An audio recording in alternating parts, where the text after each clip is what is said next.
It's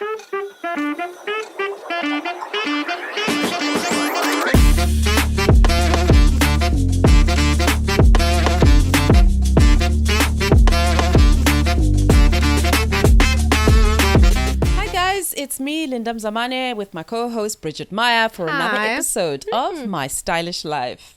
Today we are talking working from home and home office spaces, or lack thereof. Correct. If you know your office space at home is your kitchen, counter, dining table, the couch.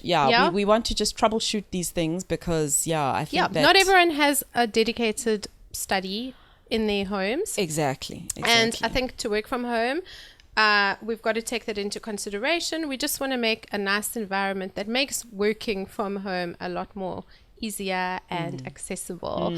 It's a very topical thing to talk about. No, absolutely. I mean, I read a statistic that said something like before COVID, around 27% of South Africans were working from home. During COVID, naturally, the number shot up to 79%.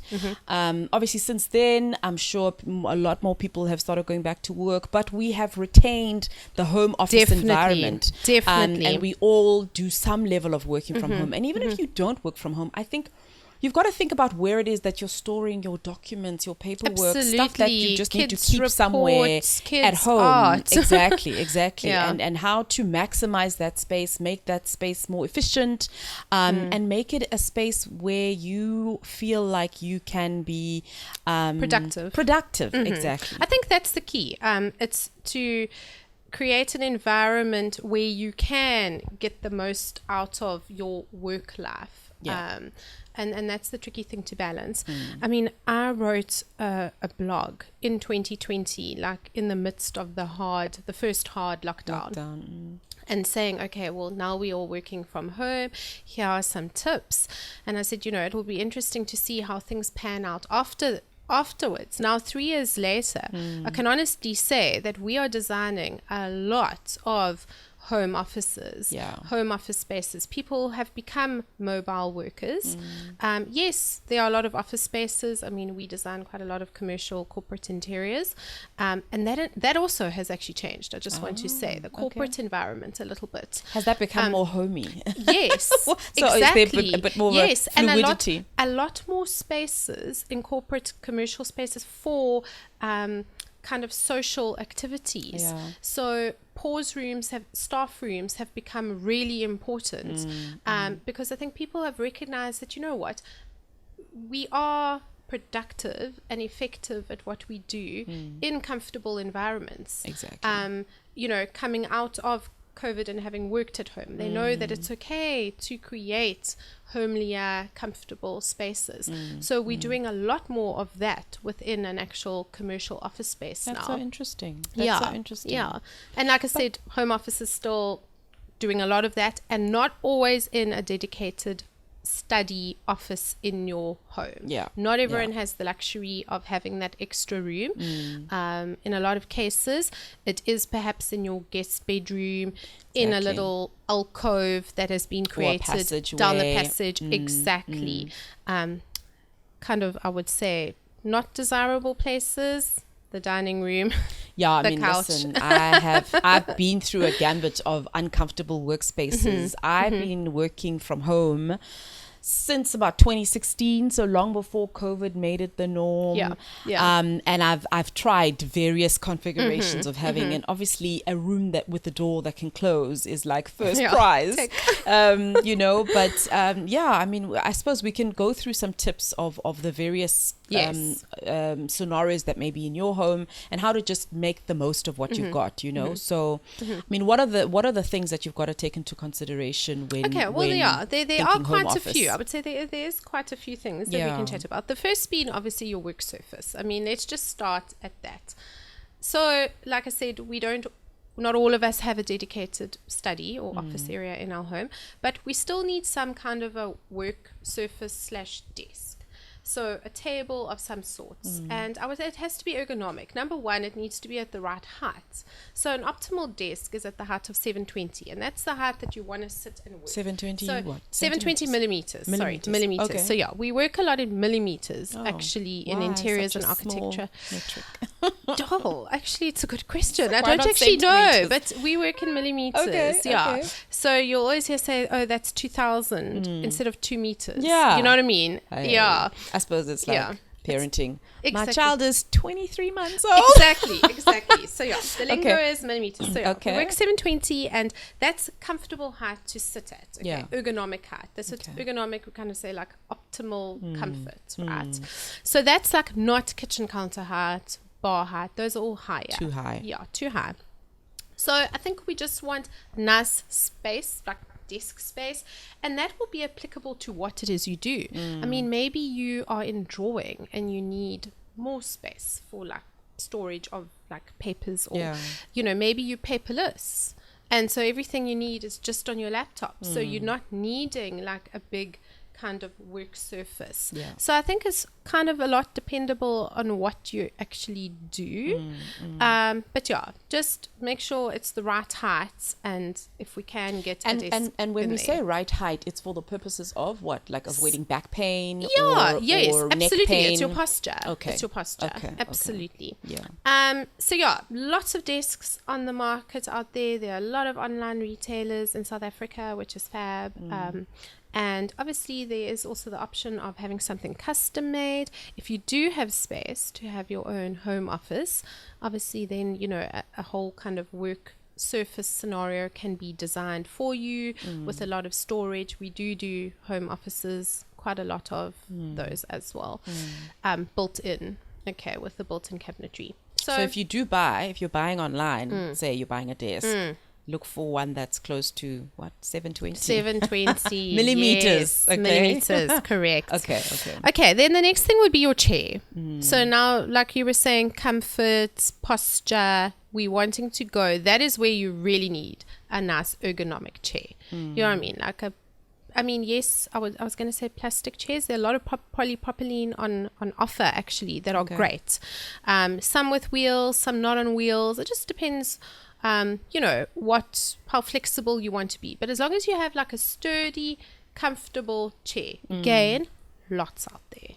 There is lots, but what are the main key things you should be looking for in an office chair? I just think comfortability. For me, it's just comfort. So if you're okay with it being a harder, like firmer chair, then you can go for like what we call a polypropylene plastic shell. Yeah. If you're wanting something softer, of course, an upholstered seat is great. Also, the thing we talk about with office chairs is medium back, high back. So you see, yeah. So typically in like a commercial office, you have a lot of high back chairs where, you know, it will come up to like behind your neck almost. So you're getting like the full kind of range of support. Yes.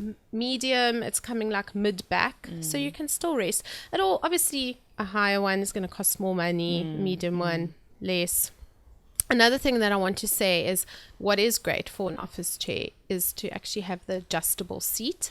So, Yes, the you know, height adjustable, so, you know, they have that little like toggle underneath. And then that's great because you can adjust your seat out again to get to your comfort level of working. Yes. And some of them swing back, or maybe you don't want it to swing back. So Those always scare me. I think I'm going to fall down. I know. It's often interesting. Like you'll go to a meeting, I don't know if it's ever happened to you, and like you'll sit down in like a boardroom table and like maybe that hasn't been set, and suddenly you lean back and it's like, woo!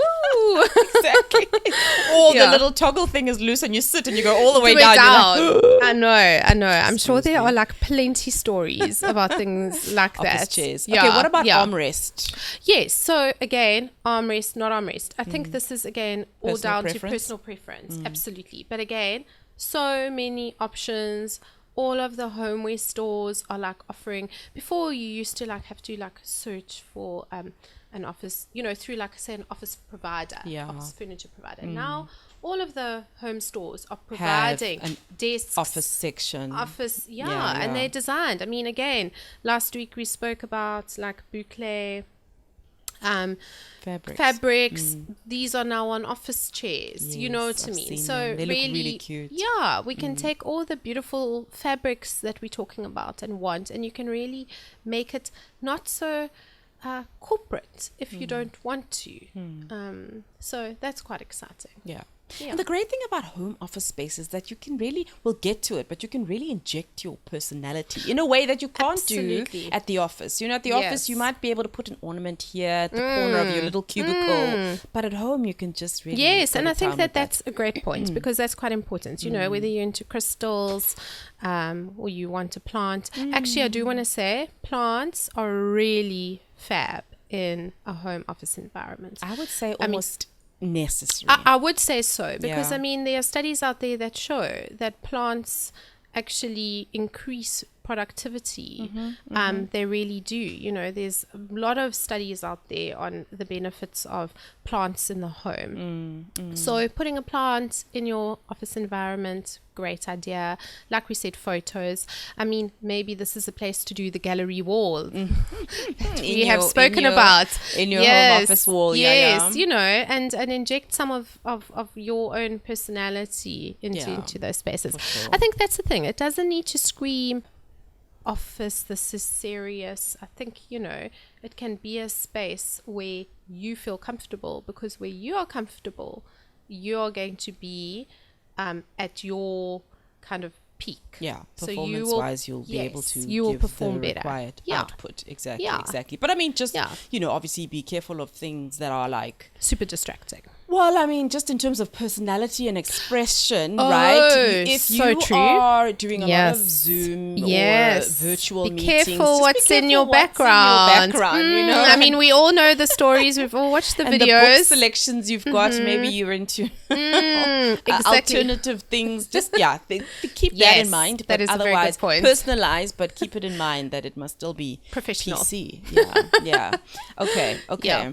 No, that's awesome. That's awesome. And I mean, I think that when it comes to the flooring as well, it's another consideration. Comfortability, we go back to this. So, I mean, again, this is now dependent on where your home office may be. Maybe in a bedroom, there may be a vinyl flooring there, or timber. There may be carpeting there. I think what you would like is to have something soft underfoot. But just bear in mind that, for instance, if you put a really plush, like let's say you put a shaggy rug down on the floor, your casters, so the casters are the wheels of your chair, that then may get stuck. In your rug, Yes. So, put a rug down, but maybe not the plushest of rugs. But I think having something warm under, you know, you're sitting for like periods of time. And again, just to enhance that comfortability. So for me, I think flooring is quite important. Just remember, if you're having wheels on your chair, that they must be able to like flow. But what about wear and tear though then on things like rugs that you put, especially on those chairs that have wheels? I've seen office spaces where people have those little, they Plastic don't look things. very nice, but I mean, they've got those plastic. I know some people what do you call those things? do that. You know, it's like a just little like protector mat. Yes, the I protector mean, mat. look, in like a hectic office environment, we obviously use commercial grade flooring, which is geared towards withstanding that kind of wear and tear. Exactly. Yeah. In a home, obviously, you're not putting in commercial grade flooring. Yeah. And again, I don't believe you're getting that same amount of traffic or let's call it usage on that flooring. So I think it's okay. I don't think we need to worry about like that too much. Yeah. No, for sure. I mean, I think that's a big. I think another as long as biggie. it's comfort. Yes, another biggie is storage. Yes, of course. Okay, Yeah. so that's like super important. I mean, you touched on a few things just now about obviously, you know, if it's a home office, maybe it's not only necessarily for you to sit down and work at, but perhaps it functions as like also your kids' place to do homework or where you're storing your kids' things. So An important document. exactly, or home admin filing. So storage is important, and I think we don't need again to run out and buy I'm using office looking furniture. There is so much available to us now in terms of like shelving solutions, which is exciting. But then also on top of that is actual storage solutions. So beautiful baskets, whether they are like hard woven or like soft belly baskets. You know, these are all ways, again, that offer storage.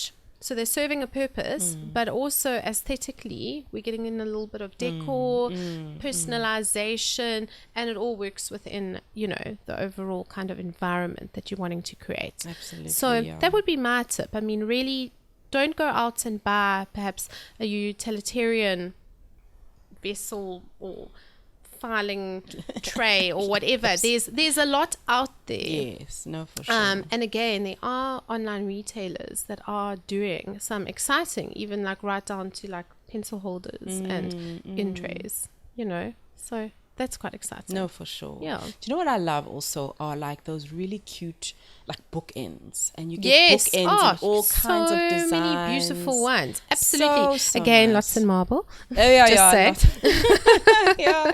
Yeah. Marble, my favorite. Yeah. So I love bookends, and I think that for virtual meetings, having shelving with books. I mean, obviously we saw it a lot in COVID. We saw it with, you know, every news anchor on TV who was broadcasting from home. They had, you know, their art and their books and something behind. Yeah. It's a nice. And then that's the other thing I just want to say. Like we said, open shelves. So not everything you store needs to be behind a door.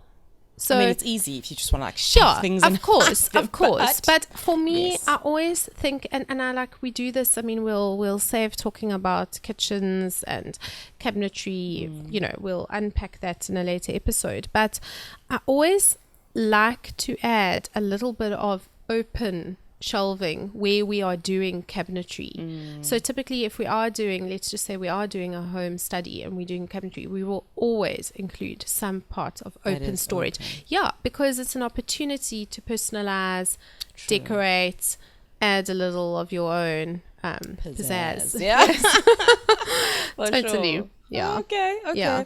I like it. And also I love working in natural light. Yes. Yeah? I feel like we have long endured the fluorescent lighting of the office. Yeah. So we need to emancipate ourselves from that and consider our lighting options. Yes. I mean, I don't know. And there's obviously a lot to go into there. And a lot of I'm passionate about lighting. I mean, I would just say as a disclaimer, I can talk a lot about lighting. If you have been my client, you will know how I drum on about lighting.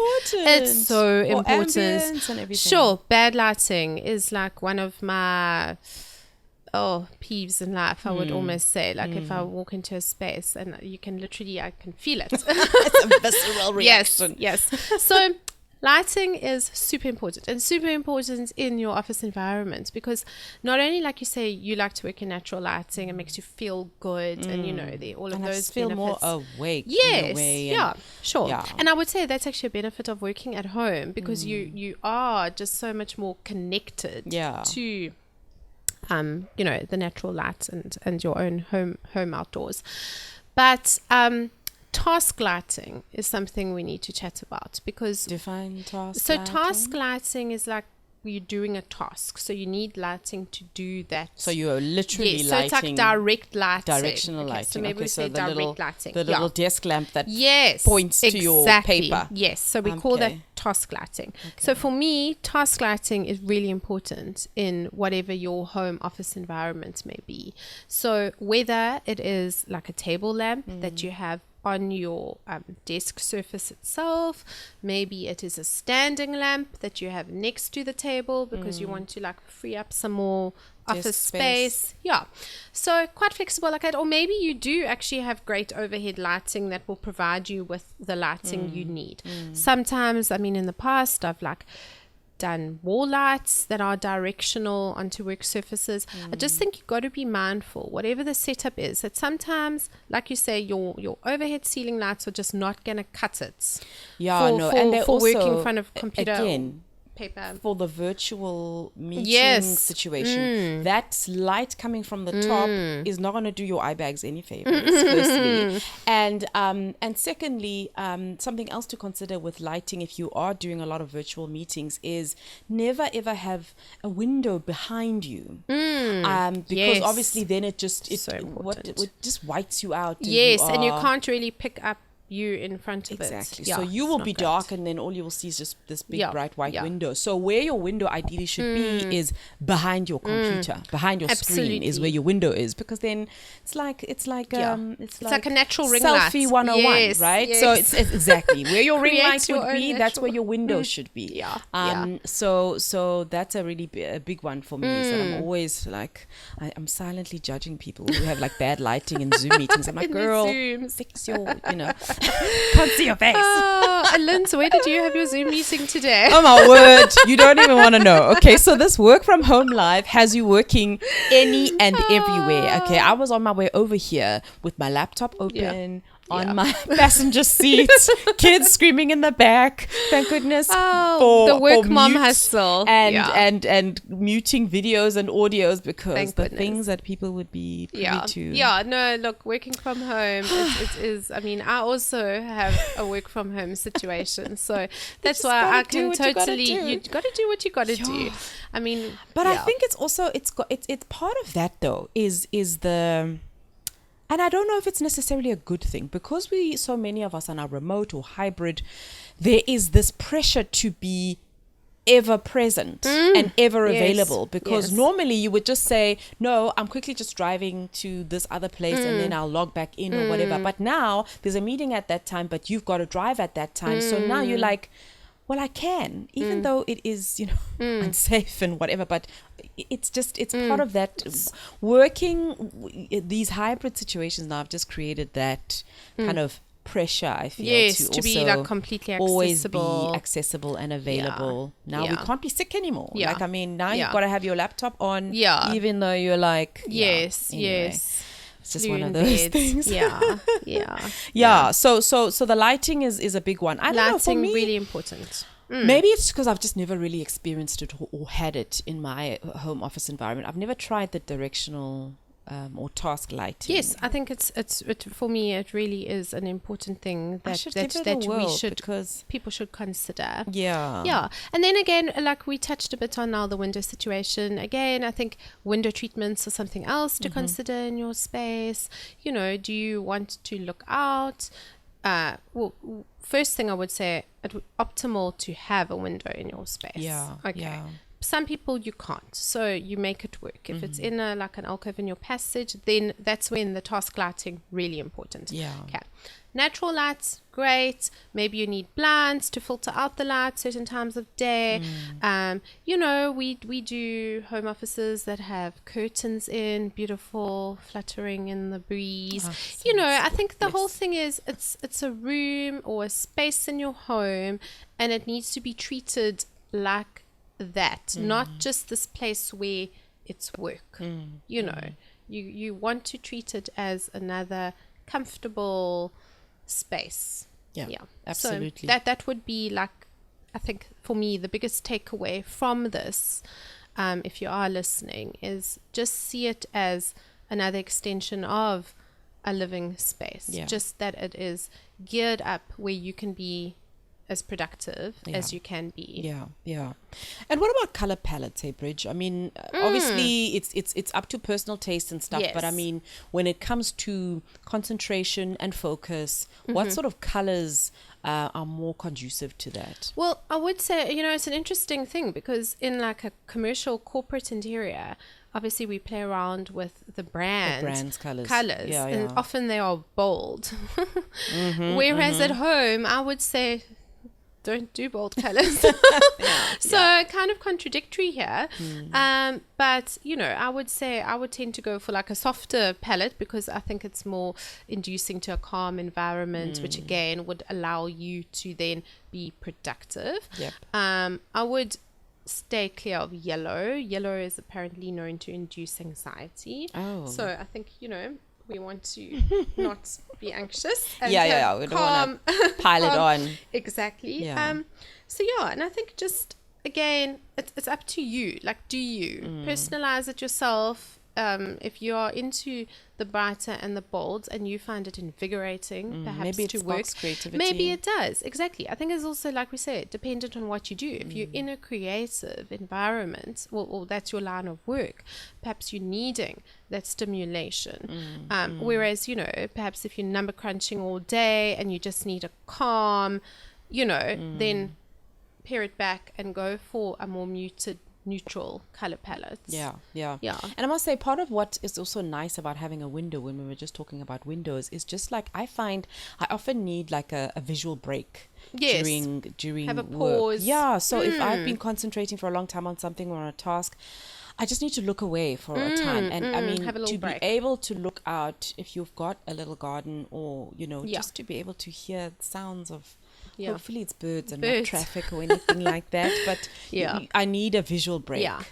And unfortunately, I often find myself scrolling on the gram. gram. My visual break is often scrolling on the gram. And I know... Don't we all? Listen, sometimes, I mean, we were actually talking about this at work once, where we were like, what do you do when you are having a creative lull and you're just like procrastinating writing something or completing a task, and people were answering and giving their various takes on what it is that they do. And actually a lot of people sort of distract themselves or get a visual break by looking on Instagram or whatever. But again, you know, I'm in a creative industry as well, and it helps to spark creativity. So. Oh, absolutely. I mean, I think that's why we're so lucky. I find Instagram to be particularly extremely inspirational. You know, and also I think taking little breaks and looking at something like someone's travels here or whatever the case may be. It's a little break. You come back focused, finish off your task or whatever it may be. Another good thing to think about having in your office space at home is scent of some kind. Oh, yes. No, I'm a firm believer of this. And listen, it smells pretty amazing here, I must just say, because Bridget curates everything. My husband doesn't understand my love for the expensive scents. Unfortunately, I mean, but love beautiful smelling spaces. I do always have something either in my burner or in my diffuser. What do you find most effective? Because some of these diffusers, I suppose the higher the price range, the more pungent and the more powerful the smell. But what do you find to be a longer lasting option? So you've got the sprays, you've got those automated ones that do the things, you've got scented candles, and which one do you think is most effective? Sure. Or I mean, do you layer them? Well, I have like a variety. I mean, just here in our studio, here, my home office, I have a diffuser. I have my burner where I have oils in that, and I have scented candles. So all of them so it's layering. I love it. And I have different, like, you know, but I will say I do have a particular kind of scent I am attracted to in my work space as opposed to like my bedroom, for instance. Okay, so you have like, so like I feel like this is like the work style edition. my work edition smell, and you know, my scent when I'm, you know, at home in my room unwinding after a long day, having a bath. That's different. I like that. But I do like it. I also think like smells are so memorable. You know, like I'll think back to something, and for me, I often can associate it with the smell. Yeah. So I definitely do have a list of faves, which I will share. With those listening, if you're interested. But yeah, I do think that that's also something. It's sensory. Yeah. You know. Yeah. So again, we're seeing things with color. We're feeling things perhaps with a bit of texture. Yeah. And then we're also smelling things. Yeah.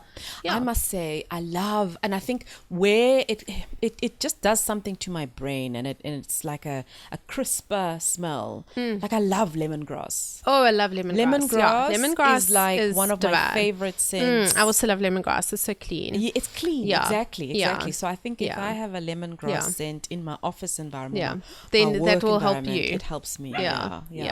Oh, Ruby. Hi there, I'm Larato, and I would like to know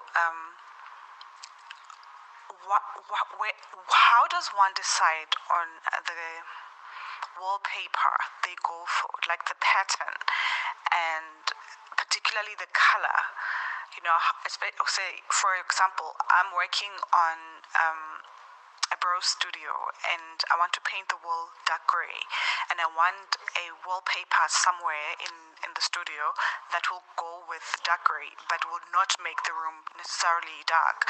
It will also bring that lightness, like allow the natural light to also reflect nicely and not make the room necessarily dark, because dark gray is already a dark color. So I want to know or get an advice, what kind of wallpaper should I go for, and maybe pattern, what kind of pattern? I don't know if you understand my question, but I hope you can be able to answer it. Like advice in terms of the color of the room and the wallpaper one chooses for that particular room. Okay, so that's Lerato. And yes. she's asking about wallpaper patterns and color. So there are so many options when it comes to wallpaper. It is like literally a rabbit hole. I know, right? So she's talking about a dark grey base. Yes, yeah? So she's walls talking about a grey, sure. Okay, and she's saying she wants to lighten it up. I mean, look, I would say they kind of honor rules when it comes to wallpaper. You can do something textural, you can do something patterned. If you want to go for patterns, you can do something completely wild, fun. It can be geometric if you're interested in like a more kind of concise, repetitive pattern. You can do something more freeform. So I would just say, don't be scared of the options, because it is daunting. I think ultimately she mentioned it was going to be for a studio, perhaps. What does the studio do? I would go back to looking at the function of it, space, and then like what is the user, kind of what is their age, or who will be coming past it, and perhaps then choose something that would be appealing for that kind of your target market, I would say. So it's quite diverse. It's not like I certainly am not going to say, yes, Lerato, I think you should choose a striped wallpaper in red and white, because it's not like that. I think there are a lot of options at a lot of different price points, and my advice would be to actually have some fun. Love choosing wallpaper for spaces. Wallpaper's fun. It is daunting because just there's so much choice. I know. But I think when she's talking grey wall, that presumably doesn't have any patterns. You can choose any pattern anything you like. Exactly. It's neutral. Grey is a neutral. Grey is a neutral. Disclaim it. Grey is a neutral. In terms of a colour, though, that would then complement grey. Any colour. It's like grey the new black. Yes, it's exactly. It is. I mean, grey is the new taupe. Grey is the new black. It's completely a neutral. So anything will go with that. I think we've got to take it back and look at the function. Who are you targeting? And perhaps what might they find appealing, you know. And again, if it is like more corporate space, perhaps it's a kind of opportunity to do some branding. As a wallpaper, I just want to say, wallpaper does come in different forms, not only like per roll, but, the options that we have of large formats wallpapers where, you can work with a graphic designer and you can actually make your own wallpaper or buy a wallpaper. Actually, it's interesting. Today, I actually did a wallpaper installation this morning. I'm so obsessed with it. I just want to say, I can't wait to see the photos. Nice. It looks so beautiful. But we did a huge, large format print. So it didn't come in rolls. Typically, it was a 6 meter by 2.2 meter print that we had put on the wall. And it really does look amazing. So I just want to say, yes, I understand. You're like, oof, the options are endless. Also, because you buy it and then you only get to see it once it's on the wall. I think some people find it hard to visualize. Yes, you can see the pattern, you can see a little sample of it, but then like multiplied in a big wall space, it's very daunting because you're just like, oh my gosh, it does look a little bit will different. it look nice? And then what if I don't like it once it's up? But no, you I would just like to say, an app. Don't they have apps that could you can take a picture like virtual reality? No, they are, and I mean on some of the retailers, and then put up the wallpaper. There are some of the online retailers that do sell wallpaper, do offer that, and they do show you what it does look like in a space. What does it look like as the larger screen, to try and help for that exact reason. Yes. And I mean, obviously, if you're working with an interior designer and they're doing 3D visualizations for you, like we do at Style East, you know, you'll can have get those you'll have a render and you'll see what it looks like in your space. That's nice. So, One of the perks. endless, so it's, endless options, but don't be scared. Grey is the neutral. Anything can go. Fabulous. There you go. Lerato, don't be scared. Try it out, girls. See how it goes. See how it goes. Send us pics. Send us pics, actually. Yes. DM us your pics. Love to see. Yeah. Well, that's the episode for this week. Be sure to follow us on our social media. My Stylish Life podcast. And send us your ideas. Like and share. And send us your ideas if you've got episode ideas or content ideas or questions that you want us to help you answer. We hope that you found this episode insightful and entertaining. Till next time. Bye. Ciao.